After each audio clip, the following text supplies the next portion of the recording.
Leo, tignan natin kung ano yung mensahe para sa'yo. So, kamusta ba kayo? Ayan, pasensya na. 2 days ba tayong 2 days, halos 2 days, no? Isa-isa lang yung ina-upload ko nung nakaraan. Mga nakaraang araw, dalawang nakaraang araw. So, na-busy lang. Tingnan natin. Okay? Kung hindi pa po kayo nakasubscribe dito sa ating channel, please subscribe and hit the bell button para lagi po kayong updated every time na meron tayong uploads. At kung nais mong mag-avail ng ating private readings, ng ating rituals, ng ating TR's products, meron tayo ditong EEA necklace and meron tayo ditong TR's bracelet. So, yan. Para saan nga ba yan? Pampaswerte po yan sa love life, sa career, sa business, sa health, pregnancy, travel. Pangontra din po yan sa malakihang aksidente. So yan, sa mga travelers po dyan, yung araw-araw kayong bumabiyahe, malalayo yung pinupuntahan nyo, or meron kayong, ayan, basta may travel kayo, kahit saan man yan, okay? Tapos, pangontra din po yan sa kulam, sa barang, sa sumpa, sa mga nag-i-evil eye po sa inyo. Pwede nyong makita dyan sino ba yung mga taong naiinggit sa inyo, ini-evil eye kayo, may galit po sa inyo. Pwede po kayong mag-wish. Pero tuturo ko lang sa inyo kung paano ba yung tamang pag-wish, paano ba yan alagaan. Very simple lang po. Basta kayo ay mag-avail. So mag-direct message lang po kayo sa ating Facebook page. Direct message po, no need to comment. Di ko po kayo marereplyan. We have heart flutter. And we have secretly in love. Tingnan natin kung saan-saan ba tong aspect ng life mo. Ano tong discover na itong spirit guide pagdating kay Leo. Leo, Sun, Moon, Rising, and Venus. We have Knight of Pentacles. We have Six of Wands. So, pag alis yung pinapakita rito. So, more on kasi may involved na money. Okay. Some of you, ito po ay pagta-travel.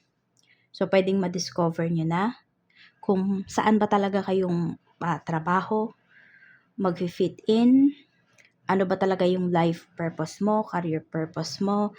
Some of you naman po, Leo, is this is about marriage. So, pwedeng ma-realize ninyo na yung ka-deal nyo ngayon, ka-relasyon ninyo ngayon, hindi pa pala siya, pwedeng hindi pa pala siya ready for a deeper relationship. So, sabihin natin, nagsasama na yung iba sa inyo rito, pero madidiscover mo na yung person mo, pwedeng, kaya ayaw niya magpakasal kasi pwedeng kasal siya. Meron naman po dito, hindi niya talaga prioritize na magpakasal sa'yo. So, hindi pa niya nakikita yung sarili niya na ikaw yung makakasama niya panghabang buhay.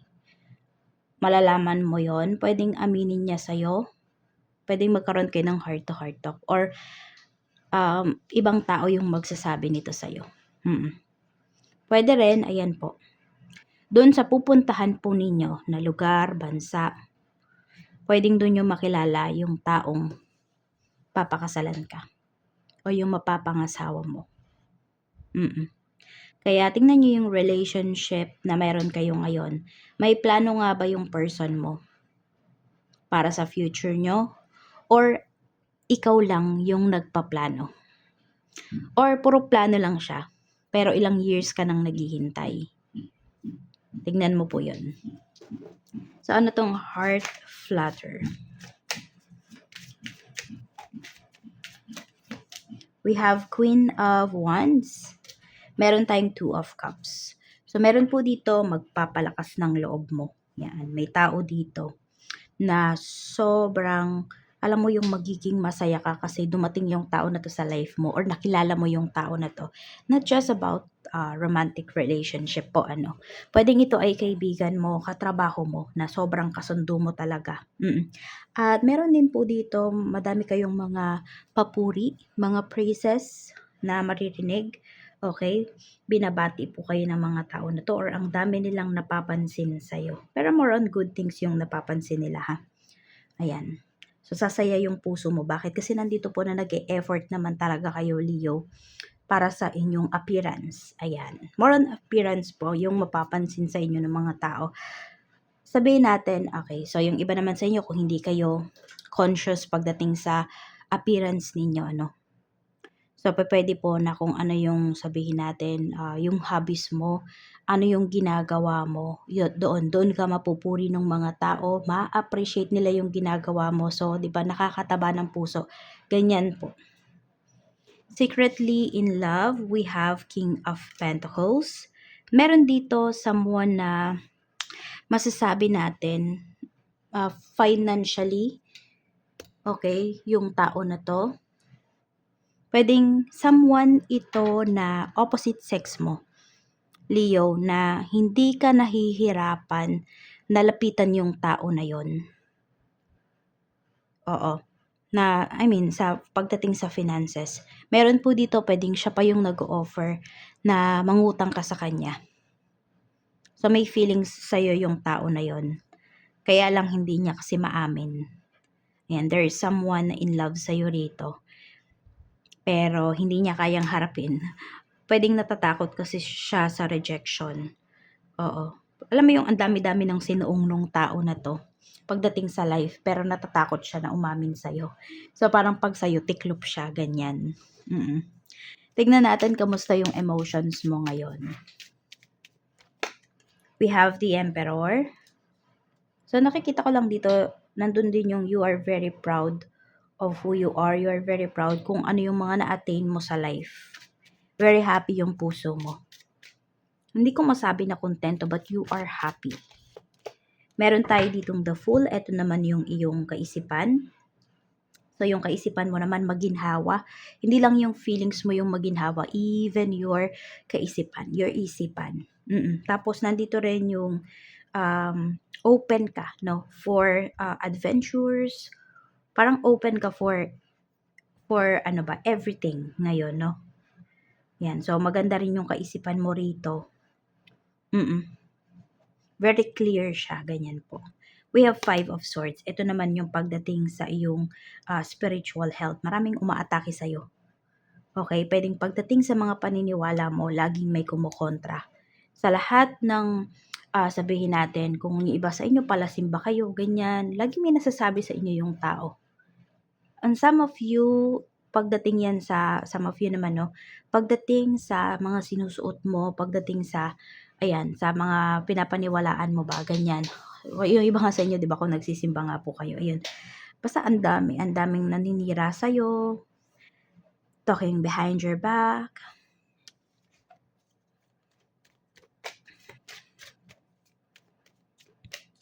Pero kasi kung 'di ba, saan ka lang nakatingin, doon sa pinaniniwalaan mo, 'di ba? 'Yun yung mas importante sa iyo. Tuloy mo lang yung ginagawa mo, okay? Basta wala ka namang naaabalang tao, walang problema 'yan. O nasa kanila yung problema dito sa mga tao na judge ka based sa paniniwala mo. Oo, sa religion mo, yung iba sa inyo, na-judge kayo because of your religion. Puwedeng may mga tao dito na inayawan kayo because of that. Yung iba naman puwedeng ayan dahil into spirituality kayo, no, into occult kayo, yung iba po sa inyo. So, yun, may mga tao dito, no, na hindi na kayo kinausap ba, ganyan. Or hindi ka nga nila kinakausap pero pinag-uusapan ka nila. Tingnan natin pagdating naman sa blessings na mare-receive mo. We have Page of Cups. May good news tayo rito. So, yun nga, kung naghahanap ng trabaho yung iba sa inyo, ayan. So, may marireceive kayo na good news para dyan. Tingnan natin. Ano pa? We have King of Wands. We have Two of Pentacles. So, mararamdaman mo rin dito na may tao sa life mo na pinaprioritize ka. May mag-e-exert ng effort po rito para sa'yo. Knight of Swords. Very intense yung energy ng tao na 'to. So, yun nga, puwedeng may kaugnayan 'to rito. Ayan, dito sa actually may mga tao talaga dito na involved sa life mo ngayon, eh. So, yung mga tao na yan talaga may effort pagdating sa'yo. Alam mo yung hindi ka talaga nila bibiguin, ganyan. Tingnan natin. Pagdating naman, basta may mga good people, no? Tamang mga tao, tamang place, tamang oras, tamang mga tao. Yan yung marireceive mo na blessings na sobrang ma-appreciate mo po. Tignan natin pagdating naman sa mga makakasalamuha mo, yung pinakamalakas na energy. We have Page of Wands. Meron tayong Ace of Cups. Ayan. So, yung mga makakasalamuha mo na mga tao ngayon, hindi sila mga judgmental kasi mga nakafocus po sila sa life nila. Oo. Ayan, yan yung pinakamalakas na energy. So, sabihin natin, yes, may iilang tao rito na gina-judge ka, ganyan, or nakikita yung mga mali mo, nakikita yung mali ng ibang tao, but mas marami po dito yung mas makakaintindi sa'yo, yung mas pinapakailaman yung sarili nilang buhay kaysa ibang tao. Very loving din yung energy ng mga tao na to. Check natin pagdating sa trabaho. Kamusta yung trabaho ni Leo? We have the sun. So, very positive yung pinapakita rito pagdating sa trabaho. Tignan pa natin. We have the moon. So, pwedeng may pagbabago pagdating sa schedule nyo. Okay, pagdating dito sa work. Kamusta yung, yung boss mo? 5 of Cups. May malungkot dito. Okay, so pwedeng may sudden changes na ikakalungkot dito ng boss mo eh. Malungkot yung energy niya. May panghihinayang siya. So, yung iba nga kasi sa inyo pa pwede na kayo ay aalis na ng trabaho. So, pinanghihinayangan po kayo ng boss mo. Or may project dito na hindi ninyo nakuha. Hindi nakuha ng company ninyo, ganyan. So, yun yung pinanghihinayangan niya. So, mga katrabaho mo naman, we have 3 of Swords. Ba't ganun yung energy? Malungkot yung energy dito. Siguro ikaw lang yung masaya kung ikaw yung papaalis. Pero yung mga maiiwan mo dito sa trabaho, Leo, ayun, malungkot sila. So, ka talaga, asset ka talaga rito sa trabaho mo.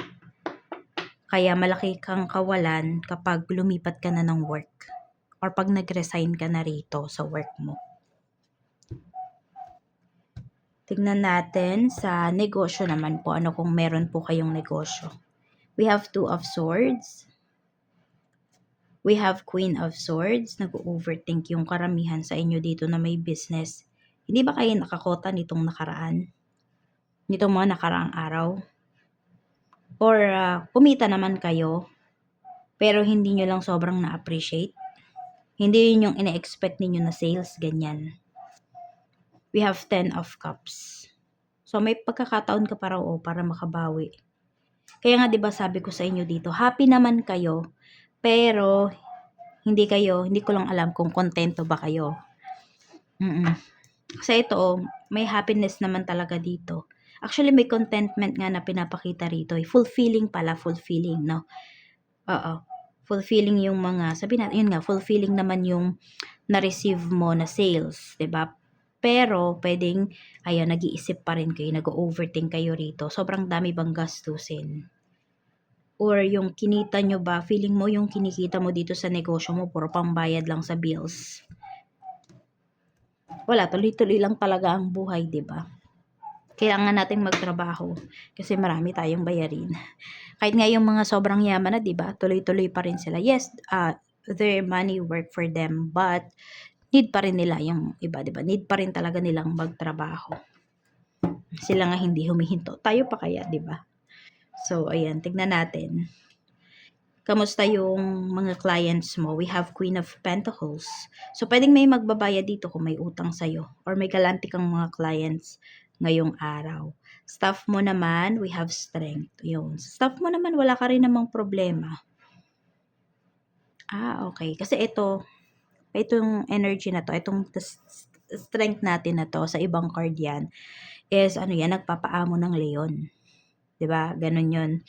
So, ayun, baka masyado kayong nahuhook dito sa isang, ano mo, sa isang staff mo, no? Sa staff mo na to. Tingnan mo. Kasi baka mamaya, ayun, siya yung nagbibigay sa'yo ng pag-overthink.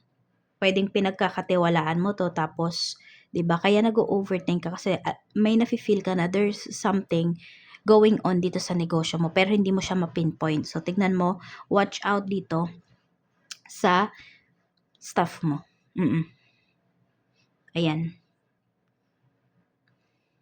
Tignan naman natin pagdating sa kaperahan, overall energy ng kaperahan mo, 9 of Swords. Ayun nga, mayroon kayo dito hindi mapakali, 10 of Pentacles.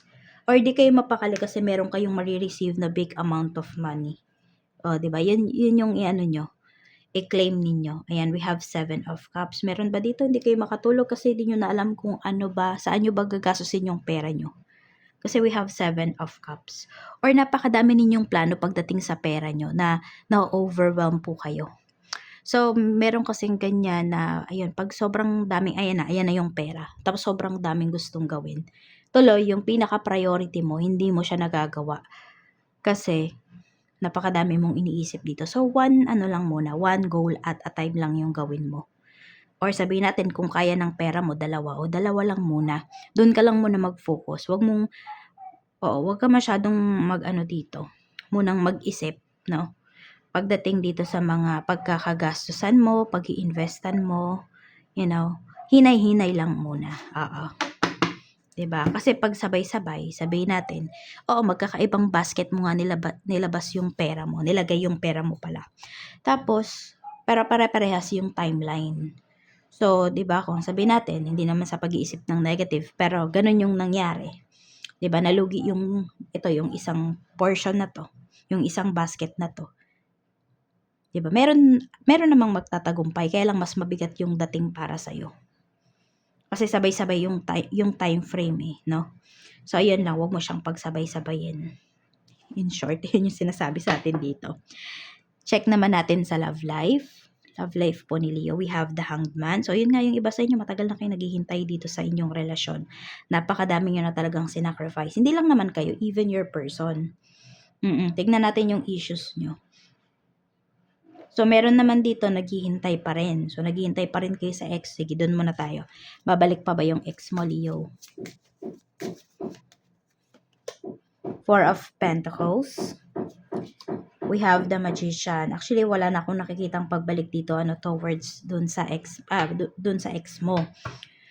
Kasi hindi ko naman masabi na kontento na siya sa life niya din, no? Pero ayaw niya nang bitawan kung ano yung mayroon siya. Okay, hindi siya ready mag-share. Ganun yung pinapakita rito. Oo, parang hindi na siya ready mag-share ng mga happenings sa life niya pagdating sa'yo. Check po natin. Okay, issues naman, no? Pagdating dito sa current relationship, we have 8 of Swords. So, meron dito nagtsatsaga na lang po kayo. Bakit? Kasi nanghihinayang kayo dun sa pinagsamahan nyo ng person mo. Kaya parang kahit walang plano yung person mo or nafe-feel mo ikaw na lang lagi nagpaplano, ganyan. Hoping ka pa rin dito na may pagbabago. Hoping ka pa rin na yung mga pinangako sa'yo ng person mo, yes, gawin niya. Sige, tingnan natin. So, ito yung issues ninyo tingnan muna natin pala paano to masusolusyonan. Judgment. Kailangan mo na daw mag-decide. Oo. Kasi walang pag-usad na mangyayari kung hindi ka daw magde-decide dito. So, kung yung person mo, ayan, nakatiwangwang, no? Ganon, nakatenga lang ba? Ganyan lang yung gusto niya. Ikaw na yung mag-decide daw dito kung ano ba ang next step dito sa inyong relationship. Or hoping, mag-hope ka pa ba na magkaroon ng clarity ang kaisipan ng person mo at mag-move siya or palalimin niya yung inyong connection. Sige, future action ng person mo, 2 of Wands, nagdadalawang isip pa siya. May plano pero hindi siya makausad. So, puro pagpaplano lang, we have 10 of Swords. Hindi ko alam kung may pinagdadaanan yung person mo, pero mabigat po yung kanyang energy. Puro nga pag-iisip lang siya. Pag-overthink lang yung ginagawa niya dito. Tapos yung mga sinasabi niya, mga plano niya sa'yo, parang pagtatakip lang yon doon sa totoong status nung relationship ninyo, sa totoong status na gusto niyang puntahan. Yung ganyan. Parang pag-hold, parang hino-hold ka lang niya. Oo. Yun yung nakikita ko rito. Kaya ang dami niyang sinasabi sa'yo. Kaya, ayan. Let's see. Mensahe pa po para kay Leo. Mensahe pa po natin for Leo, Sun, Moon, Rising, and Venus. Okay, we have celebrate your love, sabi rito. Tingnan natin. When we cherish our beloved, the bond grows stronger. We create deeper levels of trust, intimacy, and friendship. It's all too easy to get comfortable and put your relationship on cruise control. So, spice it up instead. So, ano ba, wala na bang spice sa inyong relationship? Or ginawa mo na lahat, naglagay ka na lahat ng spices dito sa inyong relasyon pero wala pa rin. Kaya nga mag-decide ka na daw. Do something special and spontaneous. And if you're currently looking for your soulmate, take yourself out for a fun date. The happier and more connected you are to yourself, the more attractive you will be to others. Yan. Celebrate your love. Okay? Ayan po yung gawin nyo. Kung nawawalan na ng spark, okay, pwede naman kung wala kayong makaka-date, i-date nyo yung sarili nyo. Okay, pasayahin nyo yung sarili nyo. Kaya ba? Kayang-kaya nyo po yan, Leo. Oo, not necessarily naman, kailangan meron kang kasama rito, you know. Diba? Yung marami sa inyo, pwedeng single kayo na nanonood. So, celebrate your life. Celebrate yourself. Diba? Ganun yung gawin po ninyo. So, yan lang. Maraming salamat. Mag-iingat ka. More blessings to come. And see you again on my next video.